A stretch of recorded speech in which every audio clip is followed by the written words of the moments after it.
beautiful. I'm gonna put a like camera you. here. I like your thoughts. Oh my God. Holy moly, you know that is like a trauma thing right there. You whipped out a lens. No trauma. Oh, yes, of course. You know gosh. why? Because the things that you're saying matter. And so now let's find out if you can commit them to history. Do they matter enough to say them permanently? That's the thing that really matters in life. Can you say what you think that you think right now, and commit it to history? And then change your thought in the future to your new thought and be okay with what you used to think at the same time? Yes. Or are you overly committed to being right? That you have to be right. That's why I always say. I plead the fifth. We're on camera. I always say this thing. I'm kidding. What do you Wait, think? it's not the fifth. I choose to stay silent. What do you think you think? So I always say this thing. What is it that you think that you think? That's one thing I say. Another thing I always ask myself, moment by moment throughout my entire day, is who am I and what are my intentions with you? And that keeps me on the straight and narrow, because I'm a real true psychopath. Like, I could be Ted Bundy for all you know. I have all the characteristics of a psychopath. And I've examined myself for many, many years. I could be a serial killer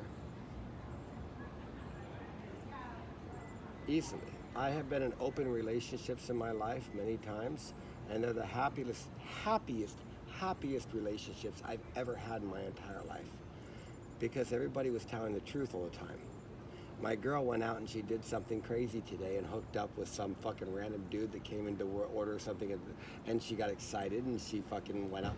Okay, cool. And she came home and goes, oh my God, babe, today I fucking met this guy who came in to fucking order a burrito, and before you know it, we were fucking in his back seat.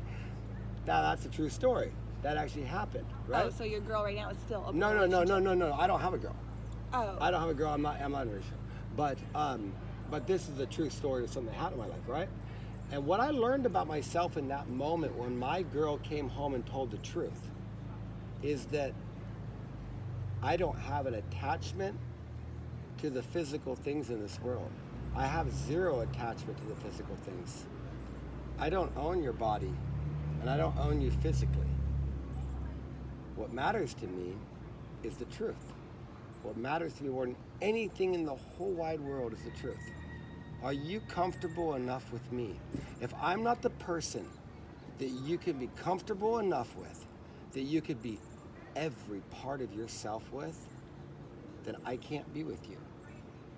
I need you to be you. I don't need you to be who I want. I need you to be you.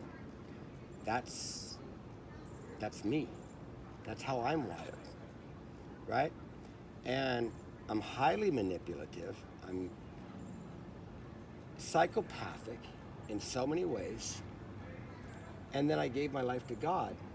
And so I ask myself every moment of every day, who am I and what are my intentions with you? Am I trying to, because I can coax you into anything. I could get you to do whatever I want. Do you really think So what are my intentions with you? What are my intentions? Do I give a fuck about you? Do I care about you? Do you matter? Or am I just using you to my will? And those are the questions that a psychopath needs to ask themselves every day. Otherwise, they end up doing horrific fucking things. Like, I know a real true psychopath, like a Machiavellian manipulator right now, and I'm so in love with her. And but she's so young, and she doesn't know herself or her power or what she's doing with it yet. She has no idea. She's a kid, and she's still growing up, and she has this power, but she's not using it for good. Really? And she's using it in the natural way that a human being uses power, for personal self-gratification. Perceivably, at least. But that ends in the same way every day, right? Sitting alone in your room, snorting cocaine by yourself, fucking trying to figure everything out, and what's going on. And it's a lonely world. when you start using this kind of thing for your own personal interest. So I always ask myself, who am I? And what are my intentions with you? And I want to keep you at the forefront of the conversation. Like, in this moment that we share together, is it about me or is it about you? So let's hear about you. What if I want the moment that we share together to be about both of us? Because if it's the moment that we're sharing together, I think in the end, it's actually about both of us. It's filtered. It's filtered. Filtered. That's filtered. But what do you mean by that? Because you're wanting to coax something, or?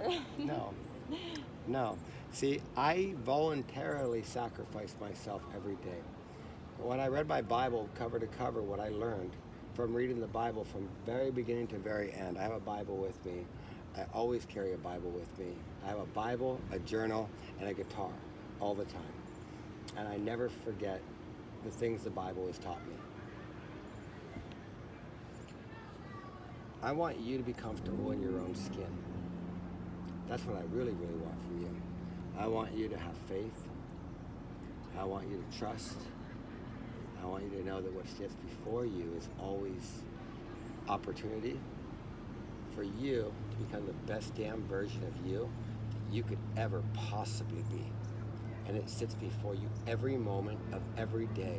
And the only thing holding you back from you becoming the best damn version of you is your willingness to explore who you actually are, while voluntarily allowing the public to watch. And that's why the camera's there. I post my life But you on the can't internet. post that. When you look, I won't post this without your consent. Thank you. I mean, you I can ask for promise my you. consent, and maybe And I'll maybe when consider this if it's that ends- important to you. When this ends, perhaps maybe you will. But I never post anything without a person's consent. And I make these kind of videos with people like you every day of my life because I think it matters. It draws us to right here, right now. That's really cool. And right here, right now matters because yesterday's history, tomorrow's a mystery, today is a gift. And that's why they call it the present. Eric Tolcase writes a book, The Power of Now.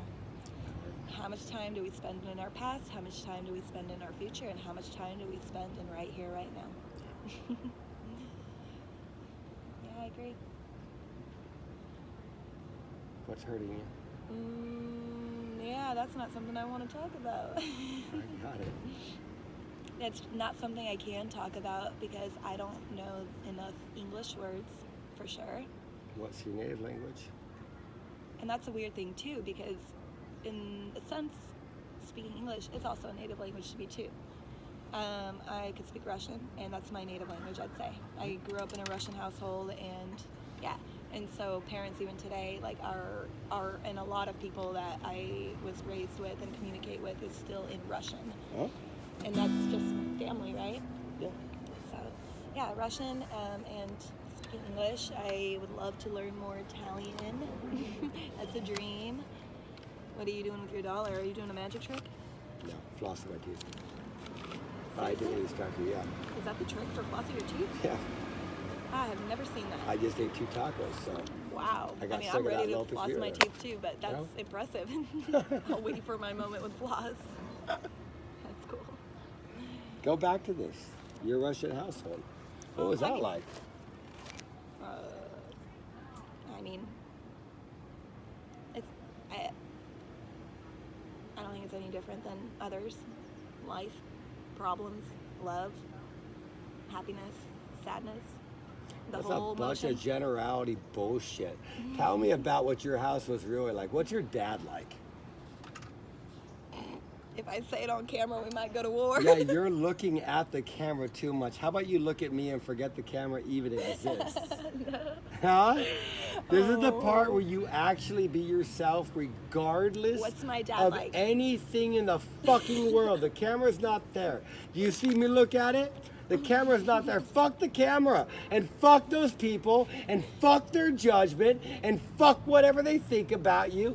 They don't matter. You fucking do. You matter. You matter. I matter. And what people think of us matters nothing at all. At all. Ever. Fucking ever. And if you focus on being the best damn version of you that you could possibly be, none of those things will ever matter. I promise you. Amen. Amen.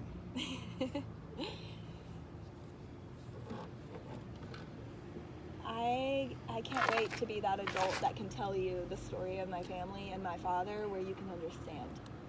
And that is something that I myself am trying to understand. And I'm trying to learn to talk about my story without anger and without the pain and without the over expressing it and over trauma dumping. Yeah. And that is where I just wrote about it literally yesterday. And today I Skyped my best friend in Sweden who I just got back from her wedding in Italy in July. And I didn't follow through with a lot that was supposed to happen with her and our friendship, and I had to, and she understood I went through a serious problems in life, right? I can't always just be there for everyone, and there comes a time to be there for people, and there comes a time to be there for yourself and take care of what's necessary. And I was in that place where it was time for me to focus more in on myself, and sadly the relationships had to deal with the repercussions of that because I was unable to provide. And today we had a beautiful conversation, my dear friend, and we talked a lot about how often she's been there for me. And I clarified some stuff with her. You know, we try to Skype as much as we can, or we use Facebook. I Skype forever. I still say Skype. I still say Skype because that's how I talked to my ex-wife when she was in nursing school. We always Skyped. That's my dear friend Linda. I love her and her husband so much. They just got married. And I was just expressing to her how much I freaking love her and how bad I feel for always trauma dumping on her and how she just sits there like what does trauma dumping mean? And that's where she and I only learned that word. Like, I literally Googled it like 3 days ago. You're the first person I ever heard it from my whole life. I had to Google it 3 days ago because I met a guy in Truckee. He had just gotten, this is his story actually, so I don't want to get into it, but he's been going through way too much. And we just met. And do you want to get involved with all that drama? And no, and that's or do you want a man who's already dealt with this shit on his own, privately, alone? Oh well, and I'm got used to being alone, and then you became an additive to his life instead of a fucking solution to his problems. Well, I wasn't thinking of it in a romantic, maybe be my partner thing. I'm just trying to build healthier friends, and more friends, and just be a part of community. And if I see someone struggling, I'm like you too. And that's how we met. He was waiting for TART, which in Truckee it's that free. You can download an app and it takes you wherever. He didn't have a vehicle, and I know that when you're waiting for TART, it could depend. It's either 2-minute pickup time or you wait 30 minutes, depending on how busy the community is. And he was waiting, and I was there at social services actually, hoping to resolve some of my issues and get assistance financially. What does that mean? Resolve just some of them, and that was I was struggling really badly with finances, and I wanted to cave into. So the struggle, you were there to resolve some financial issues. Right. Yeah. But not emotional issues. Yeah. No. Well, all of that contributes to the big picture, of course, right? When we have our money, we don't stress about that. Then other things are not as stressful, maybe, right? And I don't know. I know a lot of millionaires. And I've never seen people more stressed in my whole life. You just put me in check on something that I'm saying that I I'm know a almost lot not of even sure I millionaires. believe. I know a lot of millionaires, and this morning, yesterday morning, pardon me, a guy worth $20 million brought a car to my shop, and I listened to him and his conversations on the phone, and I felt bad for him. Like, he's a wonderful, wonderful man, but I felt bad for him because I could see how the life that he has acquired dominates his spirit.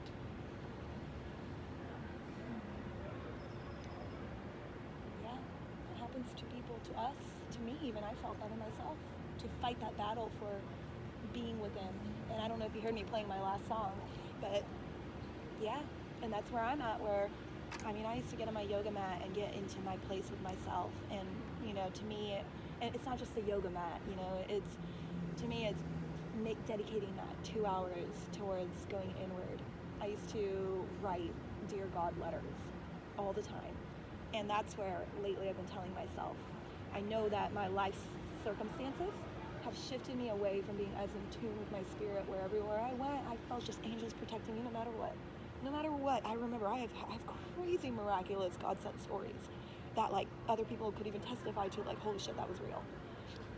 And you know, I will never doubt God. But I will bury my relationship with God. I'll bury that with my relationship with the Spirit. I'll put, well, I don't know if I will, but people will tell me that. But why would you feel that? I feel like that happens when when like all of a sudden my body's manifesting in different ways. I'm shaking more, I'm expressing anxiety symptoms, I'm crying too much. And that's where I'm like, where is that Spirit giving me that joy? And I believe that God is there, and I believe that it's there. I just think I'm blind to it. It's buried right now because of all these other pains and turmoils and things that happened and have happened, and I'm pretty good at letting go of or facing that and doing these healthy things, meeting new people and this and that usually. But now I'm at a place where I'm not even myself.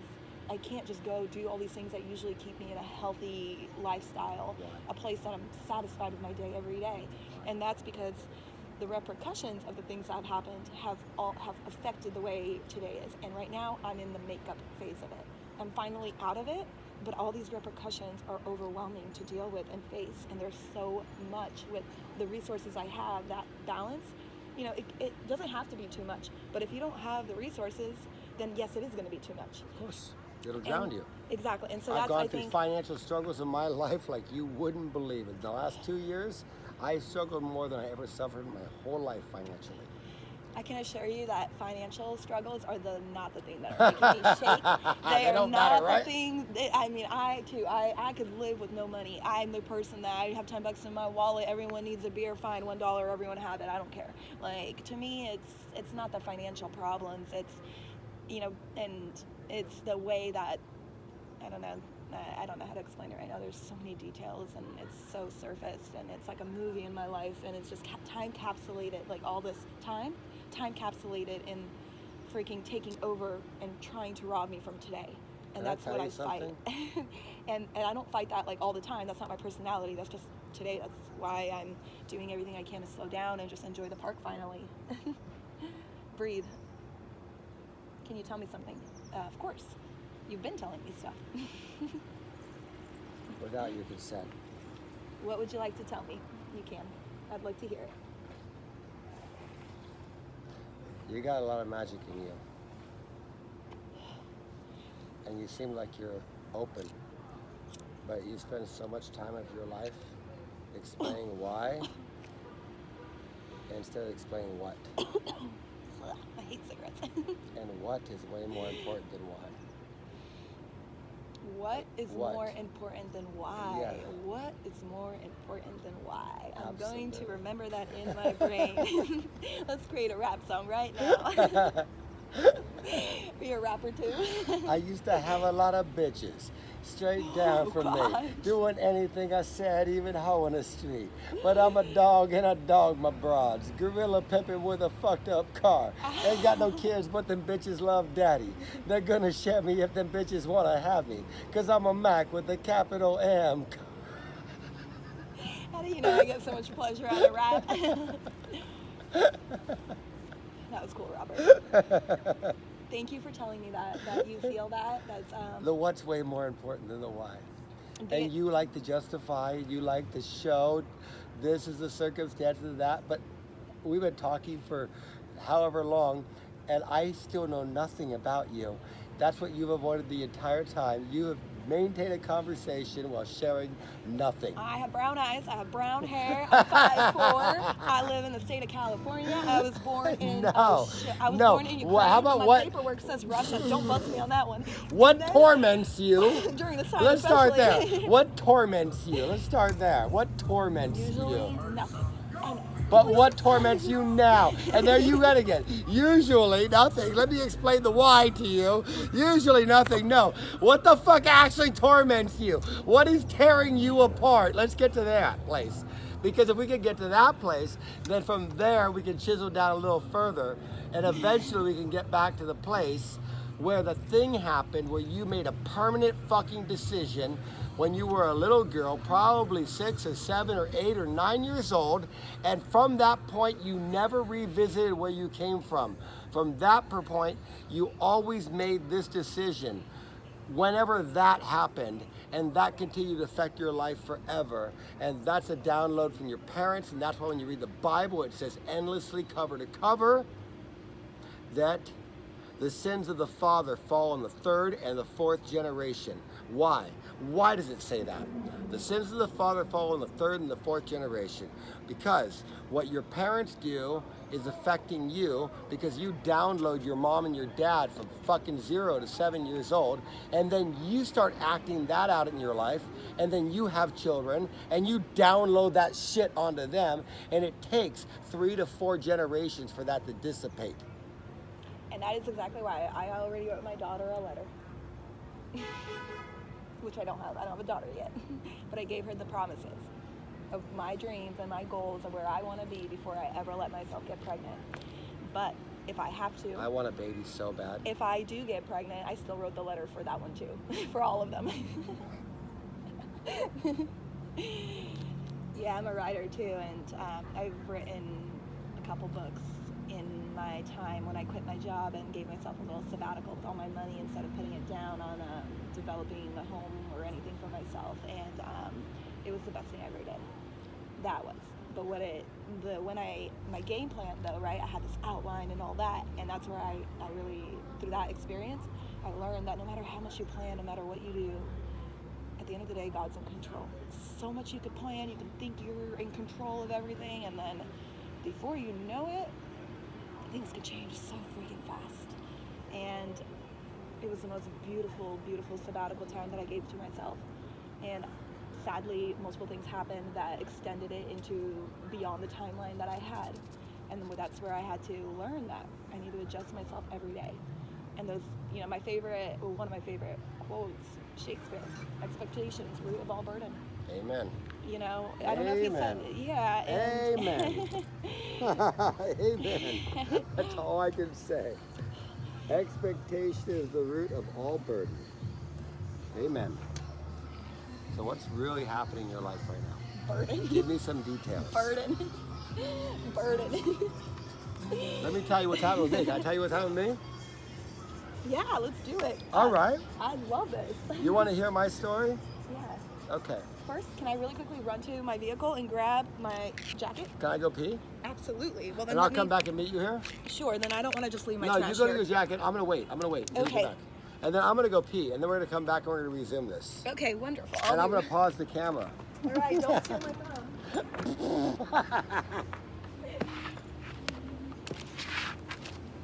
That's how it's done, y'all.